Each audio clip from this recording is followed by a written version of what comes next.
কারণ বাবা মা রাগের মাথায় যেটা বলে এটা কবুল করে নেয় কে? কাবা ঘরের একজন কালো ইমাম আছে, নাম ইমাম আল কালবানি। দেখছেন এই ইমামরে আপনারা? উনি লন্ডনে একটা ইন্টারভিউতে বলেছেন, আমার মায়ের বদদোয়া আমাকে কাবা ঘরের ইমাম বানিয়েছে। লন্ডনে একটা কনফারেন্সে উনি ইন্টারভিউ দিচ্ছিলেন। তো ওনাকে বলা হলো, কাবার সব ইমাম সাদা ইমাম, আপনি কালো মানুষ, কেমনি ইমাম হইলেন? উনি বললেন, আমার মায়ের বদদোয়া আজকে আমাকে কাবা ঘরের ইমাম বানিয়েছে। উনি বললেন, আমি ছোট্টবেলা অনেক বদের হাড্ডি ছিলাম, আমার মতো দুষ্ট আমার এলাকায় কোনো ছেলে ছিল না। মানুষের গালাগালি, মারামারি, দুষ্টামি, ভাঙচুর, চেঁচামেচি, চিৎকার, বিশৃঙ্খলা আমার মতো কেউ বেশি করতে পারতো না। কিন্তু আমার মা ছিল অনেক বড় আল্লাহওয়ালা।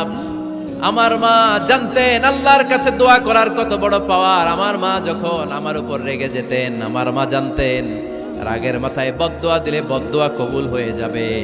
এজন্য যখনই আমি বেশি দুষ্টামি শুরু করে দিতাম, আমার মা রেগে আমারে বদদোয়া দিয়ে বলতেন, আল্লাহ তোরে হেদায়েত দেখ, আল্লাহ তোরে কাবা ঘরের ইমাম বানায় দে।